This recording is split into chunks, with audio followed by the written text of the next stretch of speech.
asistía a la iglesia. Y llegó el momento de tomar su decisión. Y cuando fuimos a hablar con ella, porque ella no tomaba la decisión todavía, la dama nos dice: lo que pasa, pastor, mire, yo lo voy a hacer aquí en confianza. Yo tengo temor pararme allá al frente y dar un estudio o predicar o cantar. A mí me da miedo pararme al frente de todas estas personas que están aquí. Yo no les van a decir: mira, esta persona, y si yo me equivoco. Y ese era el temor que ella tenía, que en el momento que se bautizaba le iban a dar participación en la iglesia. Yo le dije: pero no se preocupe, deje que el Espíritu Santo haga su obra en la vida de usted. ¿Qué dijo Moisés cuando Dios lo llamó? Si tú me llamas a mi tartamudo, yo no.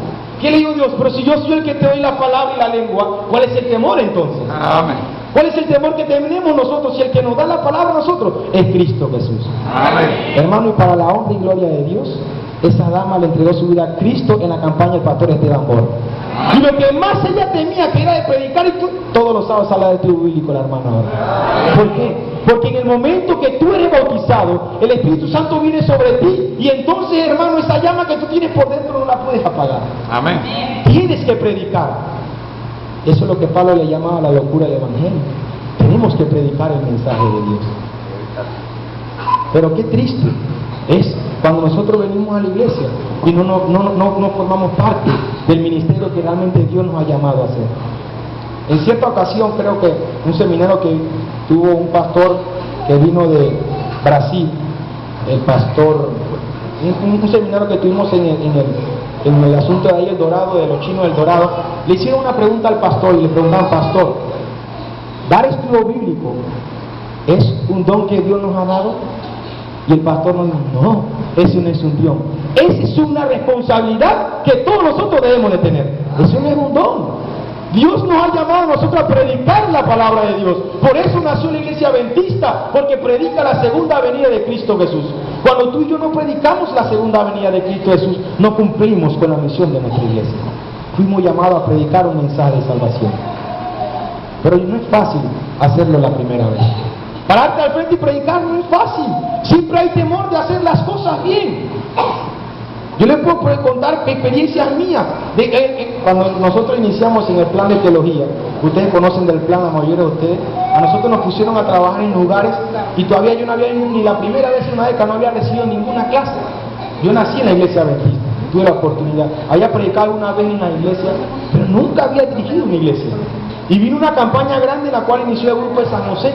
En esa campaña estaba el pastor Jaime Panton, era el predicador, el pastor Luis Gómez, el pastor Aníbal Pino eran encargados de la campaña, y yo, bueno, como el obrero bíblico que estaba ahí local, tenía que coordinar toda la campaña, y me habían nombrado a mí maestro de ceremonia de la campaña. Y yo recuerdo que ese día y llegó el pastor de gracia, llegó todo el personal de la administración, yo con miedo, temblor, y yo: no, yo tengo que oír. Y le dije: pastor, me siento mal, estoy yo enfermo, me duele la barriga. Mentira, no tenía ni una enfermedad, tenía miedo pararme ahí al frente, viendo a estas personas que habían llegado ahí. Después de ese día, yo tuve que salir, después yo dije: pero ¿yo qué estoy haciendo? Yo tuve que orar y decirle: Señor, perdóname por lo que acabo de hacer. Perdóname por ese temor, pero quítame ese temor y ayúdame a hacer tu ministerio. Amén. Y yo sé que no es fácil, para ninguno de nosotros ha sido fácil pararse la primera vez acá al frente. Gracias a Dios los púlpitos que tenemos muchos son de madera, porque si no vieran cómo bailarían nuestras piernas cuando estamos al frente. Si un apóstol o una persona que yo admiro en la Biblia, de cómo siguió al pie de la letra el ejemplo que Jesús le había dado de ser bautizado, iniciar el ministerio, fue el apóstol Pablo. El apóstol Pablo era una persona que era, su trabajo principal era perseguir a los cristianos, corretear a los cristianos, traerlos y hacerlos sufrir para que abandonaran la fe. Dios lo llama, Él entrega su vida a Cristo y ahora su trabajo principal es predicar de la palabra de Dios. Y yo quiero culminar mi tema en esta noche con un ejemplo que el apóstol Pablo nos dejó. Vamos con un pasaje del apóstol Pablo, 2 Corintios.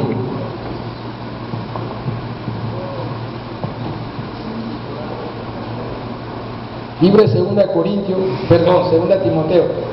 2 Timoteo capítulo 4, versículo del 1 al 4.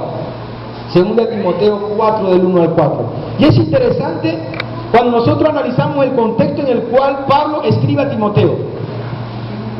Los comentadores bíblicos mencionan que cuando Pablo escribe las cartas a Timoteo, Pablo estaba viviendo los últimos momentos de su vida. Pablo estaba en un momento de transición difícil porque estaba preso y estaba en el momento de ser sentenciado, dice el comentario bíblico adventista. Así que nótese todo por lo cual está pasando Pablo. Y Pablo desde allí de la cárcel escribe a Timoteo dándole palabras de ánimo y palabras de exhortación para una misión que él tenía que hacer. Yo me imagino al apóstol Pablo, él le encantaba predicar y ahora preso de ahí en la cárcel, ¿a quién iba a predicar? Bueno, a los presos, había predicado a los presos, pero Pablo desde ahí siguió haciendo su misión, predicando a nosotros todavía hoy en día a través de los libros que escribió. Pero Pablo cuando le escribe a Timoteo, nótese lo que le escribe, versículo 1, 2 Timoteo 4:1 en adelante.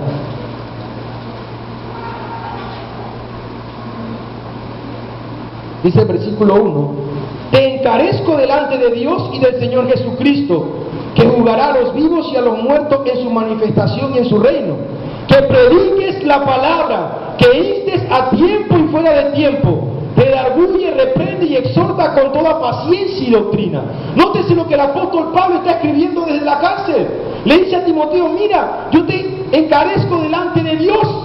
El llamado que yo te estoy haciendo no es un llamado de hombre, es un llamado delante de Dios. ¿Para qué? Para que vayas y prediques el mensaje de salvación. Amén. Prediques a tiempo y fuera de tiempo, a todo tiempo.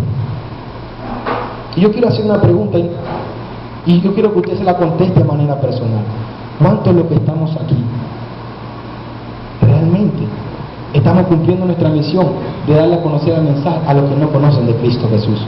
¿Cuántos tenemos estudios bíblicos? No me contesten. Y yo sé, y yo glorifico a Dios por esto, y yo sé que el distrito 9 es un distrito muy misionero. Pero hermanos, bonito sería que todos los que nos encontramos aquí seamos protagonistas de parte de las grandes hazañas misioneras que se realizan en el distrito número 9.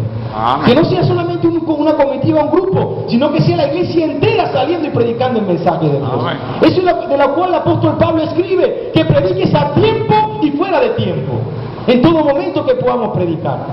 Y qué lindo es, que hermano, que usted en su trabajo, en la universidad, en la escuela, donde usted esté, pueda predicar del mensaje de salvación. Amén. Usted no tiene que ser un experto en la Biblia para ser un predicador. Usted tiene que contarle el testimonio de lo que Dios ha hecho en su vida, y eso transformará a muchas personas. Amén. Ese es el mejor sermón que nosotros podemos predicar. Amén. De ver cómo Dios llega a nuestra vida y transforma nuestra vida. En cierta ocasión, cuando nosotros estamos en ese proyecto que le mencioné en San José, yo daba estudio bíblico, me recuerdo que fueron 2 meses de preparación para esa campaña.